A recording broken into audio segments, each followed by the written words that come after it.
why the hell should I listen to you three nerds? I was probably the only one who had an Instagram account. Are we going to build something that is not on any system? Yes, we're going to do that. That's insane. Tell me more. Let's explain why you should listen to us. I'll go first. So I started my career. I mean, I'm an elder millennial. I use this term on X today because I realized I'm an elder millennial. What Started does that my even career mean? about 20 years ago. I started as a filmmaker. And I made a feature film whilst I was at university, became an entrepreneur at university, started my own business. And then that grew and grew and grew until the point where I had my own media company. We started winning awards. We had clients like Suzuki, we had Nike. We did stuff with Umbro, Vimto, Colgate, huge blue chip brands. And given that I have always been a nerd and a geek at heart, we kind of diversified from just doing video production to doing web design, to doing software, to doing marketing. We were a full service marketing agency. And it was about that time, around 2016, when I realized I absolutely hated marketing. It just wasn't for me. And this is something that I've realized in terms of this entrepreneur's journey. We're going to be talking about this throughout the series, is that elder millennials, Gen Z, Gen Alpha, we're still taught this idea that you go to school, get good grades, get a job, get a house. Like, that doesn't happen. That Coinbase advert, I absolutely love it. It resonates so much to me because it's just not true. And you go through phases and different things in your life. I don't know anyone that has left university or left school from my generation and had one job, or even actually had one career. Everyone has multiple careers. So I realized around 2016 that whilst I was good at marketing, I kind of fallen into it. It wasn't for me. And that's when I started working with Charlie, doing more marketing still. But instead of working directly with clients as much, it was more of a consulting. It was more on the strategy. I realized that strategy was more something that I fitted better into. I think one of our very good friends, Ross McKenzie, helped me realize that my skill is figuring out the puzzle before others have realized where the pieces are. And that is something that's very intangible. I offer a lot of intangibles, right? And I think that's a lot of millennials in general have a lot of intangibles. They have different, we used to talk about M-shaped and T-shaped people. I think we've got a lot of zigzag people in our generation. But then when 2022 happened, 2020 happened, everyone managed to take stock. I got back into blockchain. It's something that I'd been doing with my media company in 2014. We'd been mining Dogecoin with the video editing suites when everyone finished work, they would instead of turning off the computers, they would switch on the Dogecoin miner and we'd mine overnight. And I'm sure we'll have some anecdotes about why I am not a Dogecoin millionaire right now, even though I was mining Doge in 2014 when the price was, I think at the moment it's 5 cents. But then there was 6 or 7 zeros before the 5. That's how early I was in Doge.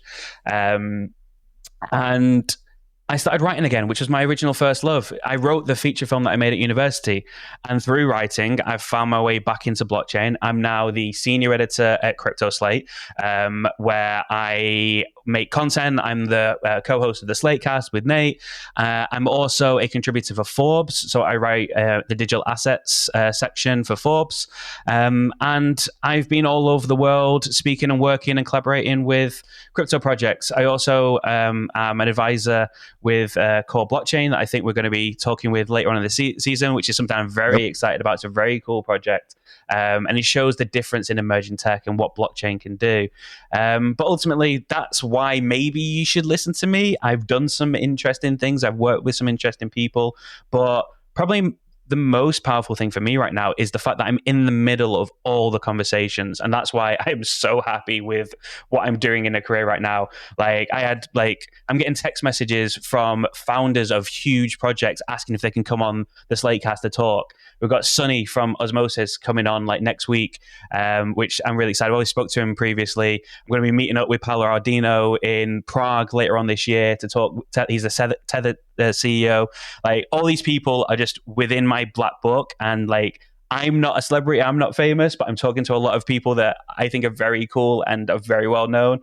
So whilst maybe don't maybe listen to me. Maybe I have some good ideas every now and then. But what I do have is ability to listen and learn from some very intelligent people around me, and hopefully kind of regurgitate that into some of these episodes and some of the thinking that we are going to be doing. So that's me. Why maybe you should probably not, but maybe listen to me.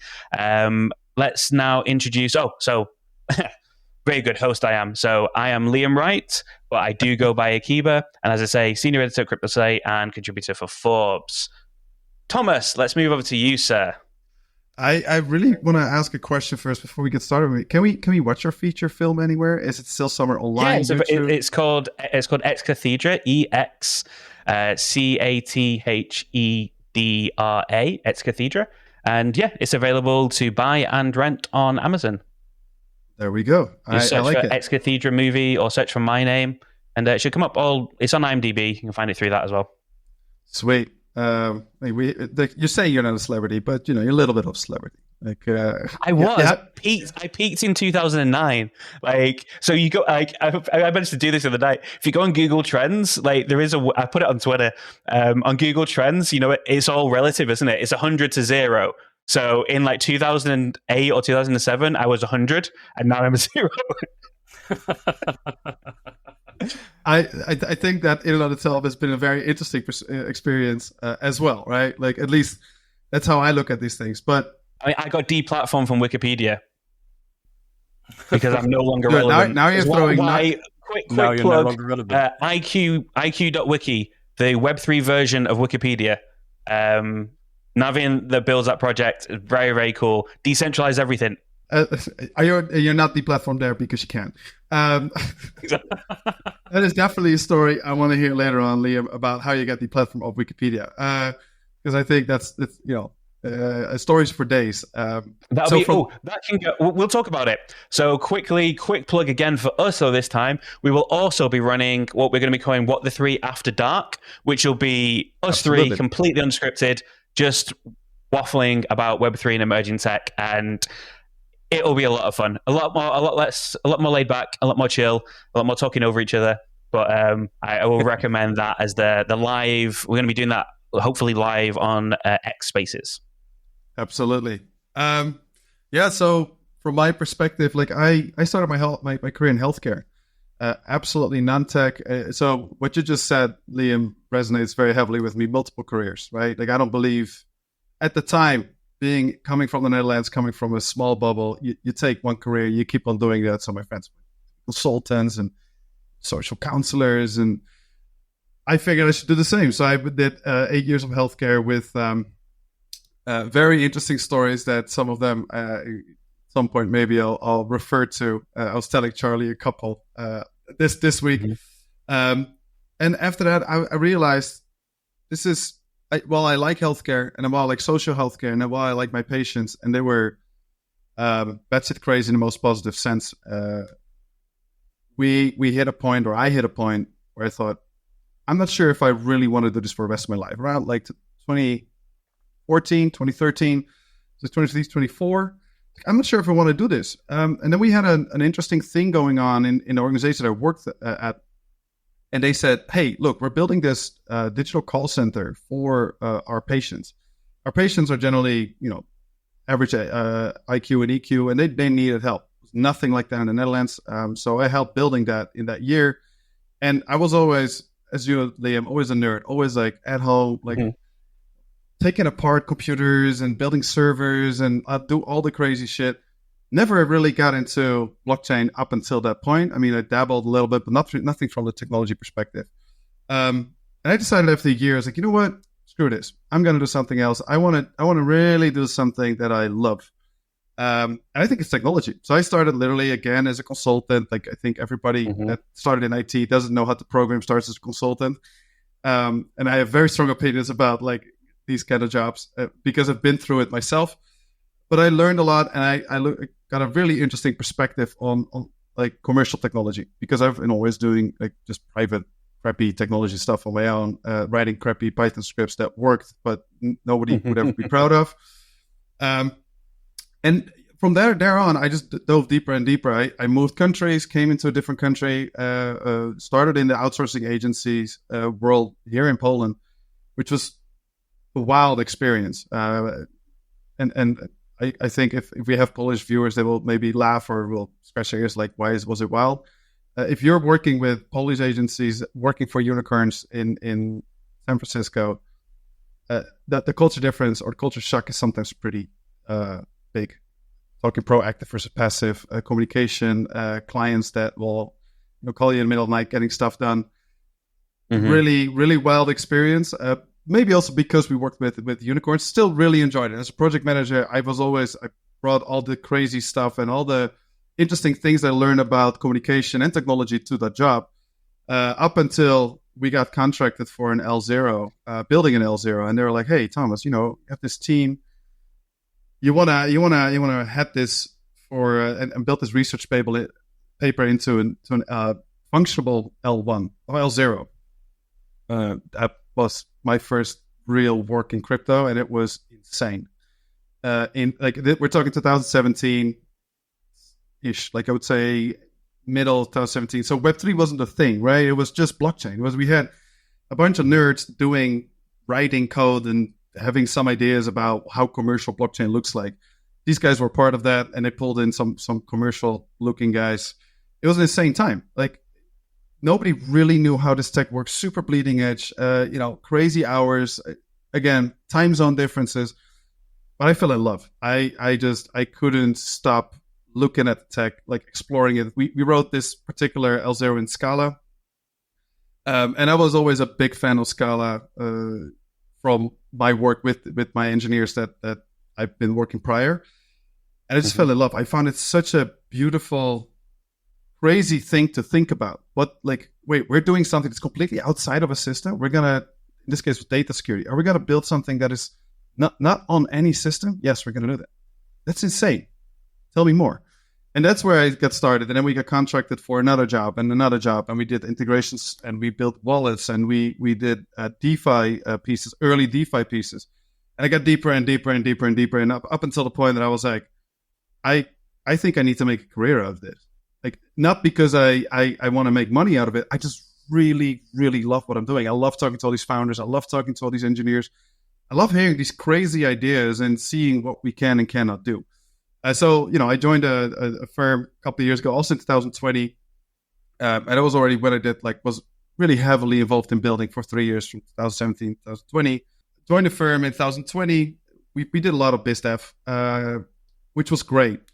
And as you said, Liam, sitting with all these people, I'm not a celebrity at all. I don't have, I think, the black book that any of you have.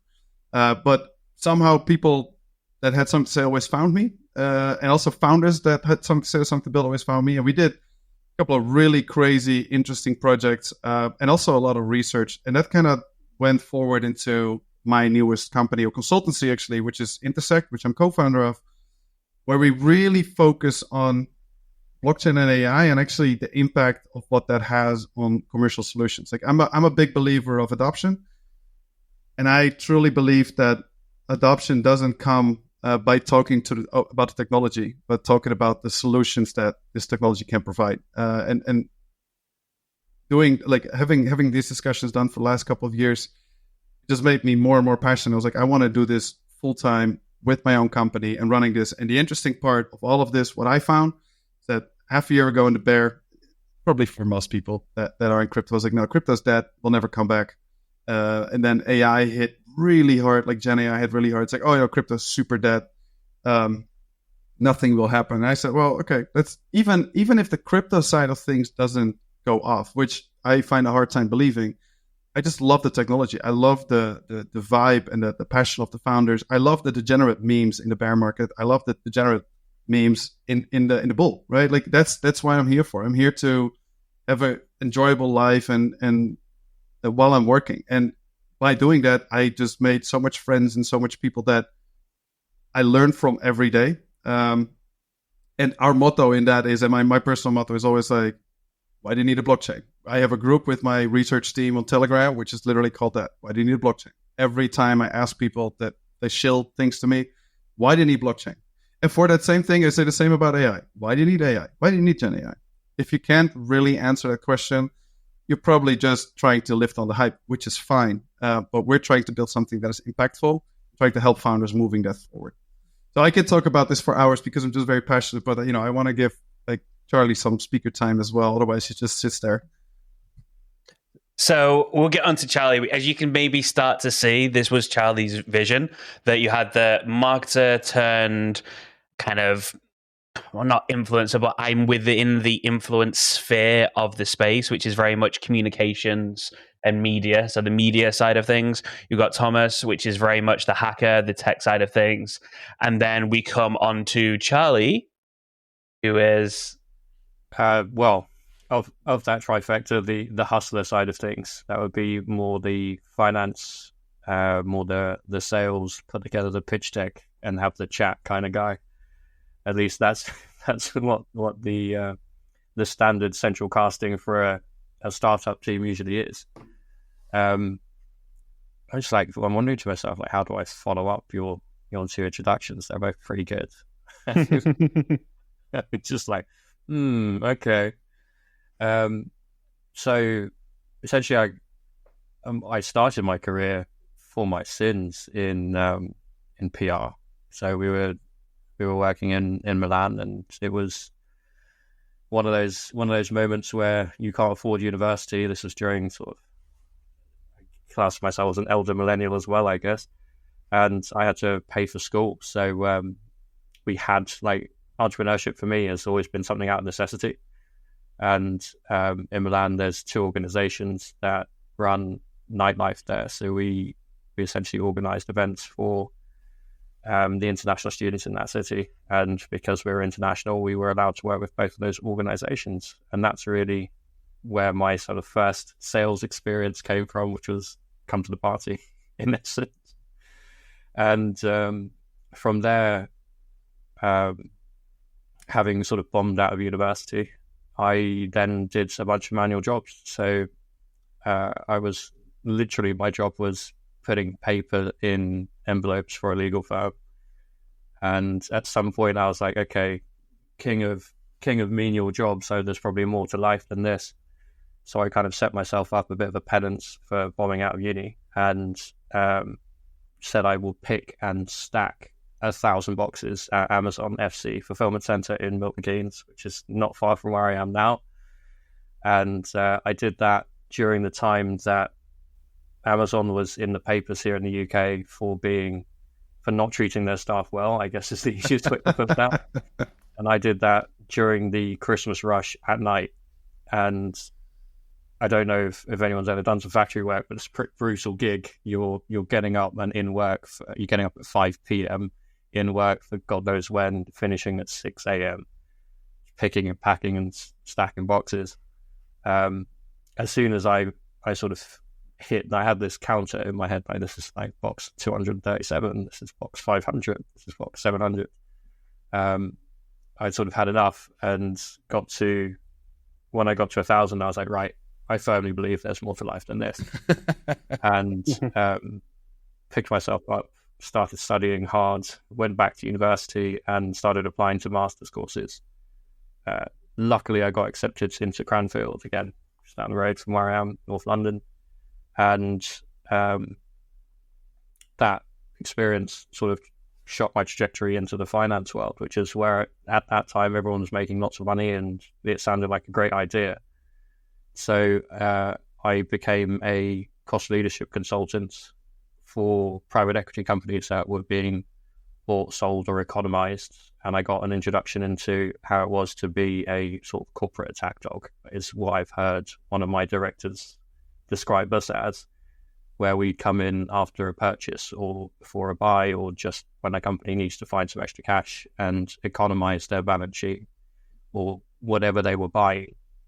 Actually, a really skilled, highly technical job.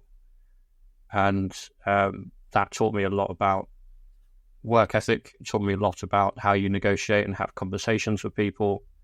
And in consulting, it's kind of like the entire career is a trial by fire. And you are 27 and you're briefing a C-suite team on the direction of, interestingly, like the specific thing that you know a lot about, whether it be their budget for travel to, the specific kind of grain that they're putting in their cookie, and you have to learn this stuff immediately.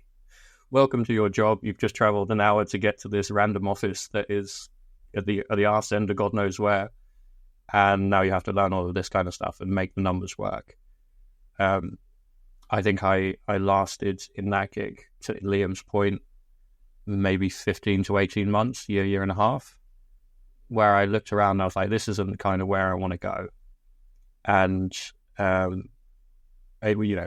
that was the experience I was having at the time as well. I was probably not the easiest employee, no doubt. I went from that company to another company called Cadence, and it was basically sharp end of the corporate spear straight down to public sector. So I was working, my first project was, again, consulting, but technical consulting. So I was working for the Department for Education, and credit to the team, there was a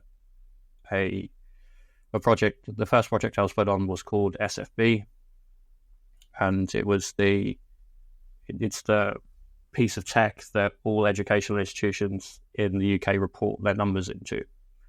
And thankfully the team did an amazing job, and really what they needed from me was kind of understand the project, understand what they were doing, and provide them that top cover, like help my directors, support my directors at the time to navigate that political landscape and essentially give the team a bit of a shove when they needed it to ensure that they passed beta.